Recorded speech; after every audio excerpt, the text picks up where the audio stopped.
Can you imagine getting pulled over just because your car looked too nice? A veteran cop thought he had a stolen vehicle on his hands, but when he walked up to the window, he wasn't ready for what he saw. Behind the wheel sat a judge, still in her robe, driving home from court. What happened next shook the entire city to its core. This is Lens Media Stories. Like and subscribe, because the truth hits hard. The clock on Officer Rick Dalton's patrol car read 6:42 p.m. Light faded over the trees along Maple Avenue in Phoenix, Arizona. The houses here had wide porches and brick mailboxes. Quiet money, old money. He was 2 hours from ending his shift, sipping cold coffee from a dented thermos, when he noticed the sleek black Lexus crawl to a stop at a stop sign. Too slow. It rolled forward. Not enough to break the law, just enough to bother him. He flicked his lights on, fingers already reaching for the radio. Dispatch, this is Unit 24. I'm starting a traffic stop on a black Lexus LS. Can't see plates from the rear. Occupied once. The car eased to the curb under a sycamore tree. No sudden moves. No panic. The driver rolled down the window before he even reached the door. "Evening, officer," said the voice inside. "Clear." Unshaken. Rick stopped short. The woman behind the wheel wasn't what he expected. She was black, mid-60s maybe, short silver hair, straight posture, calm stare. She wore a black robe, judicial, not religious, and her hand rested on the steering wheel, fingers steady. "I'm Judge Eleanor Washington," she said, offering a slight nod. "This is my vehicle. I'm heading home from the courthouse." He blinked. "License and registration, please." She didn't hesitate. She passed them over like she'd done it 1,000 times. "Any reason you pulled me over?" Rick scanned the documents, turned them over. They checked out, but something about it didn't sit right with him. "Yeah," he said slowly, eyes narrowing. "This car fits the description of a stolen vehicle reported earlier today." Eleanor raised an eyebrow. "It's registered to me. You can confirm with dispatch." "I will." He walked back to his cruiser, radioed it in. But as he waited, his eyes didn't leave her through the windshield. She didn't fidget. She didn't touch her phone.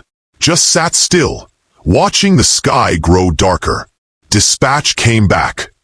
No stolen report linked to that VIN. Registration matches the name on the license. Everything checks out. Still, Rick didn't return her papers. He stepped back to her window. "Mind stepping out of the vehicle for me, ma'am?" Eleanor's voice sharpened. "Is that a lawful order?" His hand dropped toward his holster. "Yes." There was a long pause. Her eyes didn't move from his face. "Are you detaining me?" "I'm asking you to step out. We'll clear things up." A small group had started to gather. One teenager lifted a phone. The red light blinked. Eleanor spoke louder this time, enough for those watching. "I'm Judge Eleanor Washington of the 3rd Judicial District. This is my vehicle. You've received confirmation it is not stolen. You are now unlawfully detaining me." Rick flinched. Not visibly, but his stance shifted. He knew the law, knew the camera was on, knew the crowd was growing. But something in him, the part too proud to back down, held him in place. The second time she said it, her voice hit differently. "You're violating my rights." Someone across the street called out. "That's Judge Washington, man. She ain't lying." But Rick didn't move. His voice was tight. "I asked you to step out. And I asked," she said, "if this is legal." Silence. Then a voice from the crowd, low but clear. "Get your hands off your weapon, officer." He hadn't realized his fingers hovered near his holster, tense. He pulled them back. More phones went up. A woman muttered. "She's the one who gave my brother probation last month. She's fair." "You messing up, bro." Rick stepped back, unsure now. The cameras, the voices, the uniform. It all felt heavier than before. Eleanor rolled up her window 2 inches. not slamming it. Just enough. She turned her head forward. He walked back to his cruiser, heart pounding. But the story wasn't ending there. It was just beginning to crack open. He sat in the cruiser, windows halfway down, fingers tapping the steering wheel. The dispatch confirmation still echoed in his head. Everything checks out. But Rick Dalton wasn't ready to pull off. He got out again, more deliberate this time, shutting the door behind him like punctuation. Walked slowly back toward the car. The crowd hadn't moved. If anything, it had grown by 2 or 3 more people, murmuring among themselves, phones up. Eleanor didn't roll down the window further. She waited. Her face was steady, her jaw set the way someone looks when they've been here before. He tapped on the glass just once. She lowered it 2 inches more. "Ma'am," he said, voice flatter now, "I need to ask you a few more questions. You've already verified my license, my registration, and who I am," she replied. "What else do you need, Officer Dalton?" The sound of her saying his name calmly, like a reprimand in a courtroom, dug under his skin. "How long have you had this vehicle?" "Since February of last year. Bought it certified pre-owned from Desert Lexus." He nodded slowly, pretending to make mental notes. "Paid in full." Her eyes narrowed. "Are you asking how I paid for my car?" "I'm asking because you think I stole it," she finished for him. "Even after it was confirmed I didn't." Rick opened his mouth, then closed it. She kept going. "Do you ask every driver in this neighborhood how they can afford their car?" "Ma'am, don't twist my words." "I don't have to. They twist themselves." There it was, the verbal shift. She was no longer explaining. She was challenging. And yet she never raised her voice. Someone behind them muttered, "He better back off." Rick heard it, pretended not to, but it added weight.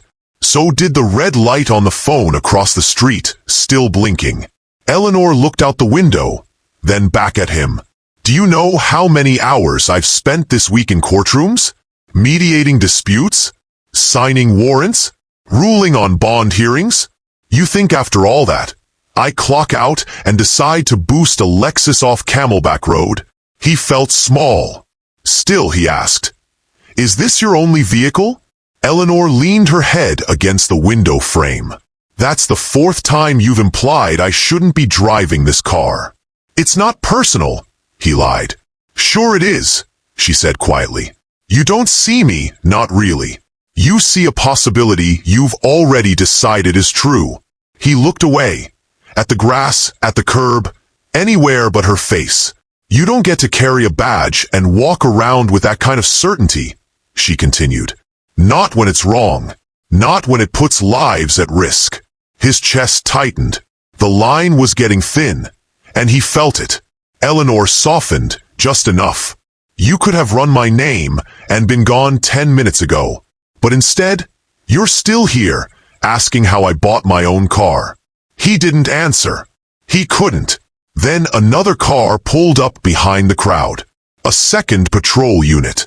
Officer Sophia Martinez stepped out. Late 30s, sharp eyes, dark ponytail. She walked over, glanced around, read the room fast. "Rick," she said quietly, "what's going on?" "Routine stop," he said, voice dry. "Possible stolen vehicle." Sophia peered into the car. Her brows lifted. "That's Judge Washington." "I know." Sophia exhaled. "You need to clear this." "I'm trying."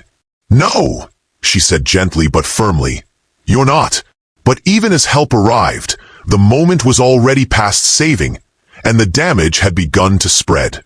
By the time Officer Sophia Martinez walked back to her cruiser, it was obvious things weren't settling down. What had started as one patrol car on a quiet street had turned into something else entirely. Neighbors on porches, kids whispering into phones, bystanders recording from parked cars. It was as if the block had frozen in time, waiting for someone to make a move. Eleanor Washington sat with her hands still resting on the wheel. Her robe, dark and formal, looked almost out of place now. It clashed with the rising chaos outside. She glanced up into the rearview mirror. Not in fear, more like someone monitoring a courtroom before issuing a final judgment. Rick stood off to the side now, arms crossed, chewing his bottom lip. He kept watching the crowd. He wasn't sure anymore what he was trying to prove, but he wasn't backing down. From across the street, a voice called out, "That's Judge Washington. She's been on the bench longer than he's been out of high school." A boy, maybe 16, phone in hand, nodded toward her window. "You all right in there, ma'am?" Eleanor didn't answer right away. She gave a small nod, silent but clear enough for anyone paying attention. It wasn't a thank you. It was a statement. "I'm handling it." Then from her side window, she spoke directly to Rick. "You've made yourself clear. I'd like to leave now." "He didn't say anything," she repeated. "Officer Dalton, I am requesting to leave unless you are formally detaining me." More phones lifted. Sophia looked between them and Rick. "You need to let her go. She could have swapped plates," Rick said low, mostly to himself. Sophia's eyes narrowed. "You're reaching. I'm just doing my job." "No, you're digging your heels in." Eleanor rolled the window down another inch. "Officer Martinez," she said, "I believe you're familiar with me." Sophia nodded. "Yes, ma'am." "Then I trust you understand how many layers of wrong this is turning into." Sophia nodded again, slower this time. She stepped forward, gently leaned toward the car. "Judge, I'd advise you to stay in the vehicle just a few more minutes while we sort this out." Eleanor didn't flinch. "You mean while you talk him down?" "I mean," Sophia said carefully, "while I prevent this from becoming something it shouldn't." The street was now lined with more than 24 people. Someone had started live streaming. The chat comments buzzed in real time. "This is happening right now in Phoenix. She's a judge. Why is he still holding her? That second cop looks like she wants to disappear." Eleanor opened her glove compartment slowly, pulled out a second ID, her judicial badge, and held it up to the window. Sophia squinted at it, then turned to Rick. "She's good to go. Everything checks out, including this," she said, holding the badge up. "We're gonna let her leave." Rick didn't answer. His arms were crossed tighter now, jaw set. He felt something unraveling, but couldn't say what. His radio hissed with static, but he ignored it. "Rick," Sophia said again, voice firm, "you're done here." But he didn't step back. So Eleanor did something unexpected. She turned off the engine, and then quietly stepped out of the car. The crowd gasped slightly, uncertain. She stood tall, robe flowing around her, holding her hands at her sides. "This is what it takes," she said, eyes sweeping the street. "For a black woman to be heard." People lowered their phones slowly. The silence that followed wasn't peace. It was pressure, heavy and boiling. Rick's hand drifted near his belt again. Sophia's voice cracked across the air. "Don't!" He froze. Eleanor looked at him directly. "You're not the law. The law is written. It's studied. It's upheld by people who've earned the right to interpret it. You enforce it, but only if you remember what it means." But this wasn't the end of the confrontation. It was only the point where the world started watching. Officer Dalton couldn't hear much anymore. His ears were ringing, not from noise, but from pressure. His eyes flicked from face to face in the crowd, picking up smirks, phones, folded arms. No backup from the department had arrived. No superior. Just Sophia's eyes on him like a spotlight, and Judge Washington standing, calm, regal, exposing everything wrong with how he'd handled this stop. Still, part of him wanted to double down. If he let her walk now, he'd look weak. Worse, he'd look wrong. So he stepped forward, just one pace. "Ma'am, I'm asking you to return to your vehicle." Eleanor didn't move. "Are you detaining me?" He swallowed. "You're interfering with a police investigation." There was a shift in the crowd. A few people laughed, not kindly. One older man near a mailbox muttered, "He's grasping now." Sophia turned to Rick, voice low but sharp. "That's not going to hold. You're improvising, and it's not policy." She refused to comply. She complied with everything you asked until it got personal. Rick's fists balled at his sides. Eleanor still hadn't moved. Her voice remained steady. "You're making up charges. That's misconduct," he snapped. His voice rose. "Get back in the car." That's when the woman with the live stream spoke up, loud enough for everyone to hear. "This man's about to arrest a judge because she made him look stupid." Eleanor took a step closer. Not aggressive, just enough to speak clearly without shouting. "Officer Dalton, if you place your hands on me without cause, you'll be making a career-ending decision. Is that a threat?" "It's a fact." There was a long pause. Then he reached for her wrist. Not yanking, not forceful, but enough. And just like that, the crowd exploded. "Yo, you touching her now? She's a judge. Get your hands off her, man." Sophia stepped in immediately. "Rick, back off." She shoved herself between them, facing him full on. "Let go right now." Rick released her wrist. He stepped back, lips parted, breathing uneven. He looked lost. Eleanor turned to the crowd. "I will be filing a formal complaint. I will be requesting the full release of all body cam footage, dash cam. And I strongly recommend that anyone filming tonight hold on to their video." People cheered. Not loud, not wild, just loud enough to cut the tension. Rick tried to regroup, but it was too late. The crowd had turned, and Sophia wasn't standing beside him anymore. She was standing beside Eleanor. "You good to drive, Judge?" she asked softly. "I was good before this started," Eleanor replied. She stepped back into her car, adjusted her mirror, and started the engine. Her door shut with a quiet click that somehow sounded louder than all the shouting had. She didn't peel off. She didn't slam the gas. She pulled away at a smooth pace, her tail lights disappearing down the road. Rick stood there, hands on his hips, not sure what to do next.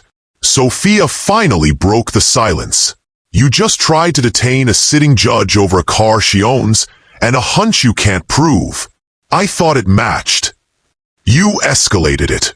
You ignored the confirmation from dispatch. You dragged this out until it collapsed on top of you."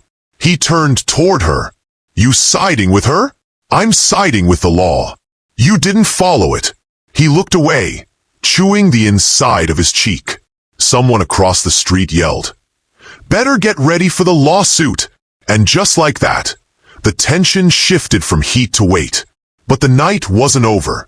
Not for the department, not for Rick, and certainly not for Judge Washington. By sunrise, it was everywhere. The clip from the live stream, barely 4 minutes long, had racked up over 300,000 views overnight. Judge Eleanor Washington's name trended on social media alongside words like racial profiling, abuse of authority, and body cam silence. Local outlets picked it up first, the Arizona Republic, KTVK. Then the national ones came knocking.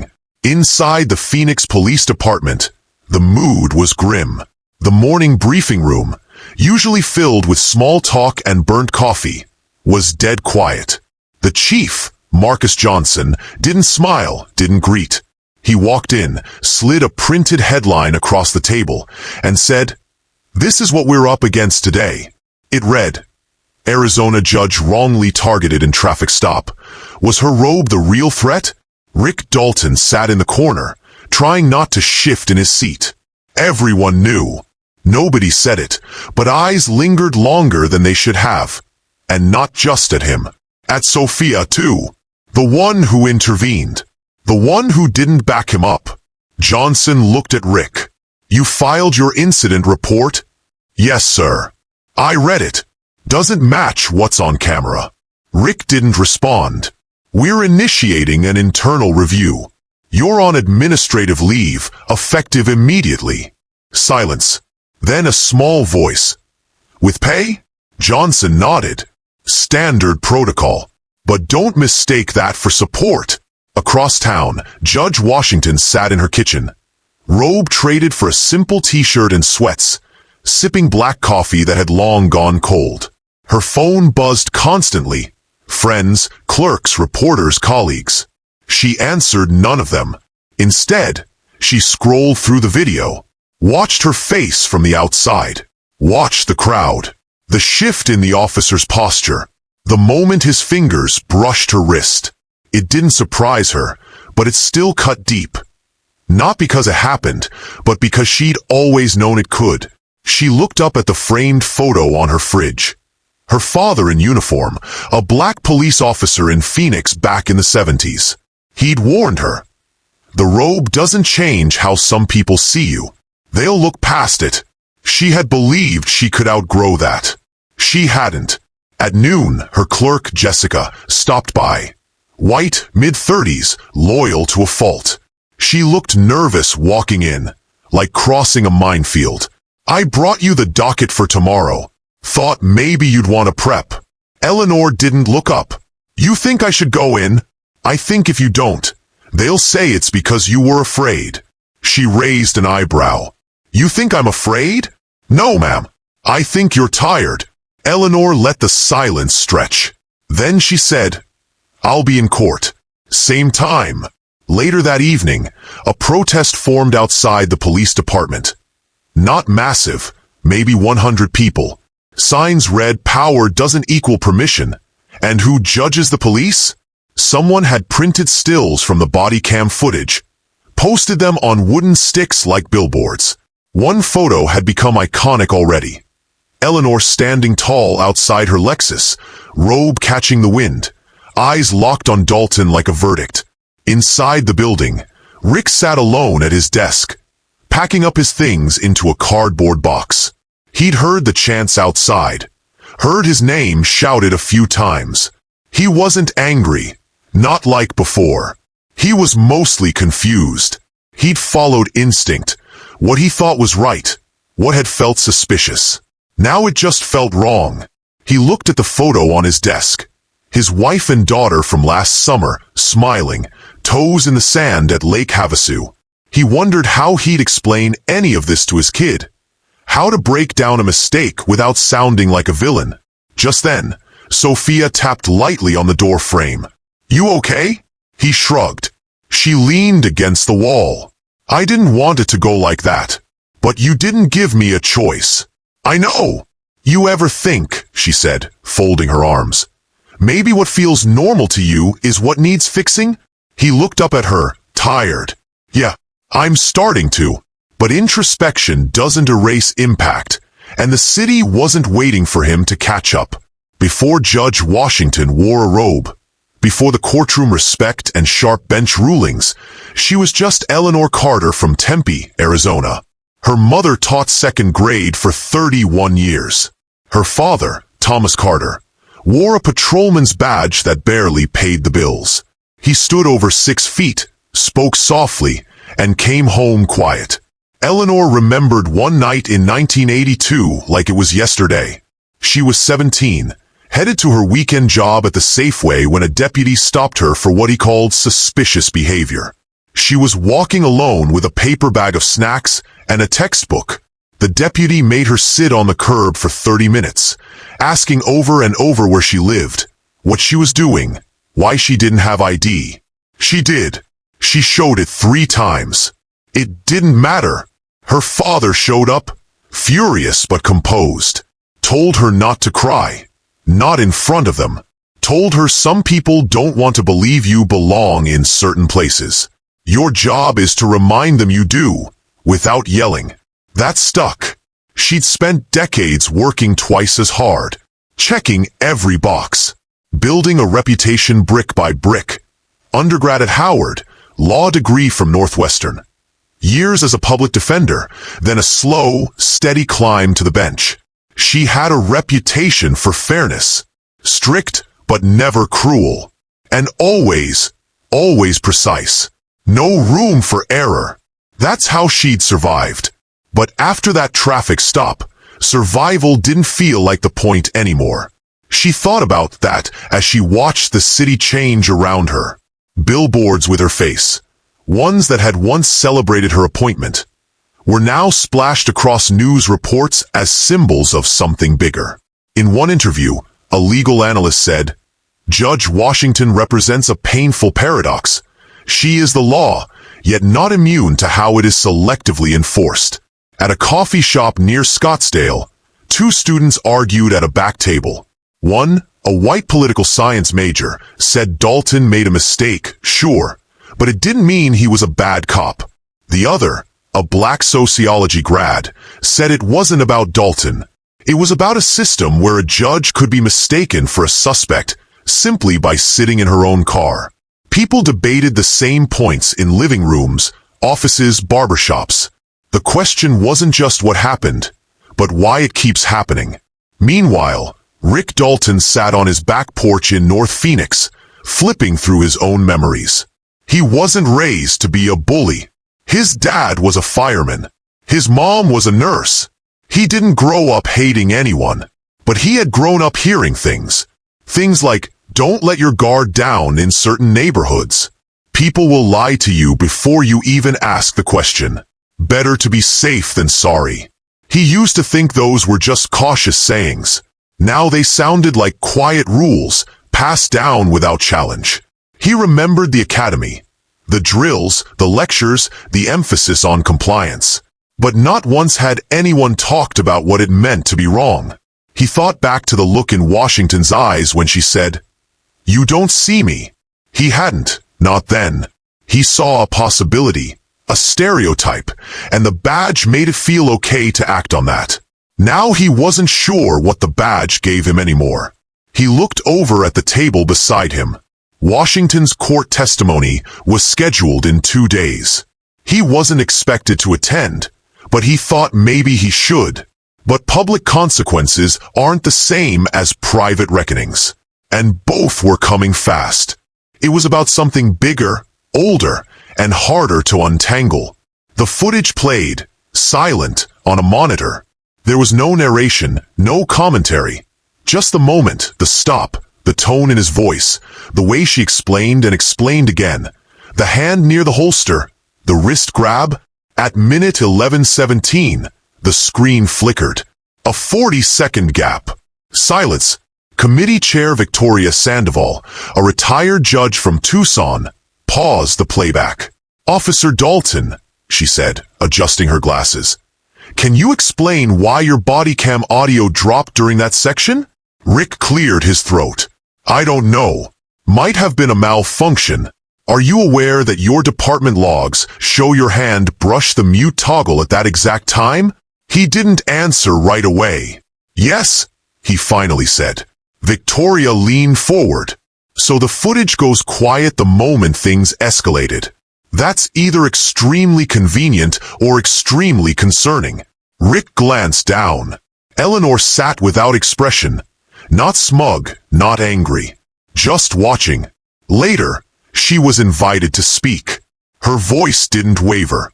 She told them what happened again, but this time not to defend herself.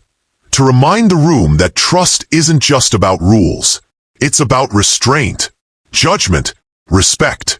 "Every day," she said, "I sit behind a bench and decide if someone deserves leniency or punishment. If they're dangerous, if they're lying. And I do it knowing that the system is already tilted in ways many people don't want to admit." That night, it tilted again, and I had to carry it, even though I'd done nothing wrong. She looked toward Rick briefly, then back to the committee. The uniform doesn't give someone the right to ignore facts. It gives them the responsibility to honor them. Outside, a few dozen people gathered behind barricades, waiting for news. Reporters circled. Signs waved. The protest had shrunk, but the tension hadn't. Back inside, the panel broke for deliberation. 30 minutes passed. When they returned, Victoria didn't mince words. The panel finds that Officer Dalton engaged in conduct unbecoming of his position. His actions were excessive, unsupported by evidence, and suggest a pattern of behavior inconsistent with departmental standards. Rick blinked. We recommend a 60-day unpaid suspension and mandatory bias retraining, pending final departmental approval. Further violations will result in immediate termination. Gasps murmured through the room. Some thought it was too light, others too harsh. But Eleanor didn't react. She stood, gathered her coat, thanked the committee, and left. Outside, a reporter thrust a mic toward her. Judge Washington, do you feel justice was served? She paused. I don't believe in justice as a moment, she said. It's a practice. And tonight was just one part of it. Across the street, Rick stood alone under a tree, watching the cars move past. His suspension would begin the next day. No badge, no gun, just time. Time to reflect on how quickly authority turns into damage if you don't watch yourself. Sophia joined him a few minutes later. You good? She asked. He didn't answer right away. I don't think I'm supposed to be good. I think I'm supposed to be honest. She nodded slowly. Then maybe you're finally starting. But honesty is just the first step. What comes next is what defines you. The next morning, Eleanor sat alone in her chambers at the Maricopa County Courthouse. The sun spilled across the floor, warming the edge of her desk. She had arrived an hour earlier than usual, not to prepare for a heavy docket, but to sit, to think, to breathe. There were letters on her desk, some handwritten, some typed. Notes from strangers, a thank you card from a law student, an email from a retired judge in Michigan. Words like grace, strength, and clarity showed up more times than she could count. But those weren't the words that stayed with her. It was a scrolled sentence at the bottom of a folded envelope from someone she didn't know. You reminded me that staying calm doesn't mean staying silent. She read it twice, then a third time. At 9 a.m., the courtroom door opened. First case of the day, a probation review. A teenage boy, 16, maybe 17, entered with his public defender. Wore his shirt tucked in too tight, like someone told him to look presentable. Eleanor recognized the nervous shuffle, the rigid stance. She'd seen it for decades. This was the part of her job that most people didn't see, deciding, with limited facts, whether someone needed another chance or needed the system to step in. She reviewed the file. School suspension, minor theft, no prior record, a single-parent home. His voice cracked when he answered her questions, but he held eye contact. That mattered. She glanced over at his mother, who sat wringing her hands with the strength of someone used to praying through courtrooms. Eleanor leaned back in her chair. Tell me something, she said, softly but clearly. Do you know why you're standing here today? The boy nodded. Because I made a mistake. Sure, she said. But that's not the whole answer. You're standing here because you were caught. The real question is whether you understand the kind of man you're becoming. He looked down, then up. I don't want to be in this room again. I believe that, she said. But belief isn't enough. She paused, then closed the folder.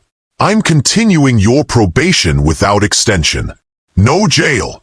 But next time, there won't be another conversation. Understand? Yes, ma'am. She tapped the gavel once, quick and quiet. Case closed. The boy's shoulders dropped in relief. His mother exhaled hard. And for a moment, the courtroom wasn't heavy, just still. After court, Eleanor walked to her car. Same Lexus, same parking spot. She sat behind the wheel and stared at the rearview mirror. Thought about how that mirror had once reflected flashing lights, suspicion, and a badge that didn't care who she was. And how quickly power could swing in the wrong direction when the wrong hands gripped it. But the lesson wasn't just for Officer Dalton. It was for everyone. For every kid who thinks the robe means protection. For every cop who thinks the badge means permission. For every system that thinks neutrality is enough. As she pulled out of the parking lot, she saw a small group of high school students walking along the sidewalk, carrying clipboards. One of them stopped, looked up, and waved at her. "Judge Washington," he shouted, "we saw your video in class." She smiled gently. "Good or bad?" "Both," he yelled. "But it made us talk." And that, she thought, was something. Across town, Rick sat in his kitchen, staring at a blank notepad. The top read, "Bias Reflection Assignment." He was supposed to write 500 words on how his assumptions shaped the traffic stop. He had written 3 times and ripped it up each time. But this time, he wrote one sentence first. "I didn't see her, not as a person, not as a judge, not even as someone with a name." Then he kept writing, not because it would undo what happened, but because silence was no longer safe. Not for him, not for anyone. What we choose to see, or refuse to, can cost people more than their dignity. It can cost them their peace, their safety, their future. If there's one thing this story leaves behind, it's this. Power means nothing without responsibility, and respect means everything when it's hardest to give. If this story made you pause, made you think, or made you feel something, subscribe, because we've got more stories to tell. And sometimes, one voice is all it takes to change the direction of 1,000 others.